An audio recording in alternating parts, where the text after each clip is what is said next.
ಅದಕ್ಕೆ ನಿಮಗೆ 200 ಸೀಟ್ ಕೊಟ್ಬಿಡ್ತಾರ? ಮುಂದೆ ಅಧಿಕಾರ ಕೊಡ್ತಾರ? ನನ್ನ ಪಕ್ಷ ನಾಶ ಆಗಿದೆಯೋ ಇಲ್ಲ ಉಳಿದಿದೆಯೋ ಮುಂದೆ ಜನ ತೀರ್ಮಾನ ಮಾಡ್ತಾರೆ. ನಿಮ್ ಪರಿಸ್ಥಿತಿ ಎಲ್ಲಿಗೆ ಬರ್ತೀರಿ ಅನ್ನೋದನ್ನ ಸ್ವಲ್ಪ ಕೂತು ಯೋಚನೆ ಮಾಡಿ.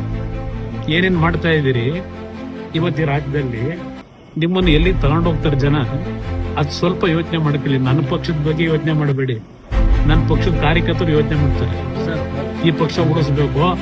ಯಾಕೆಂದ್ರೆ ಗೊತ್ತಿದೆ ನನಗೆ, ಇಲ್ಲಿರ್ತಕ್ಕಂಥದ್ದು ಕಾಂಗ್ರೆಸ್ ನಾಯಕರಿಗೆ ಬೇರೆ ಪಕ್ಷದ ಬಗ್ಗೆ ಅವ್ರಿಗೇನು ತೊಂದರೆ ಇಲ್ಲ. ಇರೋದೇ ಜನತಾದಳ ಅವರಿಗೆ. ಜನತಾದಳ ಫಿನಿಶ್ ಆದ್ರೆ ಅವ್ರು ಉಳಿತಾರೆ. ಜನತಾದಳ ಮೇಲೆ ಬಂದ್ರೆ ಅವ್ರ ಲೈಫ್ ಏನು ಅಂತ ಗೊತ್ತವ್ರಿಗೆ. ಜಸ್ಟ್ ನಾವು ಬಿಜೆಪಿಯ ಜೊತೆ ಪಾರ್ಲಿಮೆಂಟ್ ಚುನಾವಣೆಗೆ ಒಂದು ಮೈತ್ರಿ ಮಾಡ್ಕೊಂಡಿದ್ದಕ್ಕೆ ನಿಮ್ ಮನೆ ಬರ ಎಲ್ಲಿಗೆ ಬಂತು? ಇನ್ನೂ 4-5 ಸೀಟ್ ಬರಬೇಕಾಗಿದ್ದು ನನ್ನ ಲೆಕ್ಕದಲ್ಲಿ. ಸ್ವಲ್ಪ ನಮ್ಮಲ್ಲೇ ಆದಂತ ಕೆಲವು ದೋಷದಿಂದ 9 ಸೀಟ್ ಗೆದ್ದಿದ್ದೀರಿ ಪಾರ್ಲಿಮೆಂಟ್ಗೆ. ಇಲ್ಲದಿದ್ರೆ 3-4 ಇಳಿತಾ ಇದ್ರಿ ಮೊನ್ನೆ ಅಧಿಕಾರ ಇಟ್ಕೊಂಡು. ಅದರಿಂದ JDS ಉಳಿತದೋ ನಾಶ ಆಗುತ್ತೋ ಕರಿಗೆ ಎಲ್ಲ ಸರ್ಟಿಫಿಕೇಟ್ ಕೊಡೋದು ಈ ನಾಡಿನ ಜನತೆ ಕೊಡ್ತಾರೆ.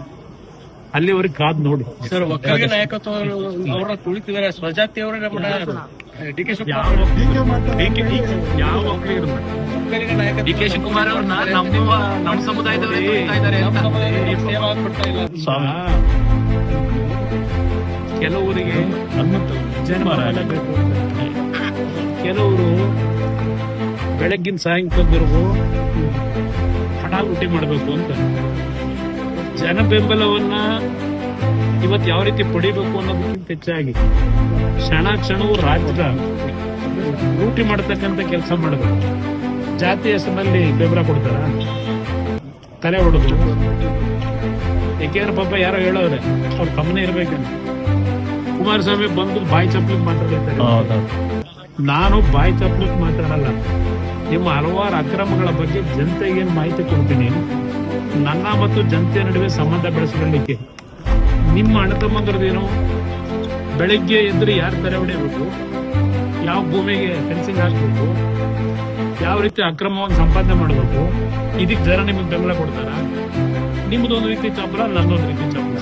ನಿಮ್ಗೆ ಹಣ ಮಾಡೋ ಚಪ್ಪಲ, ನಮ್ಗೆ ಜನ ಬೆಂಬಲ ಪಡೆಯೋ ಚಪ್ಪಲ. ಇರೋ ವ್ಯತ್ಯಾಸ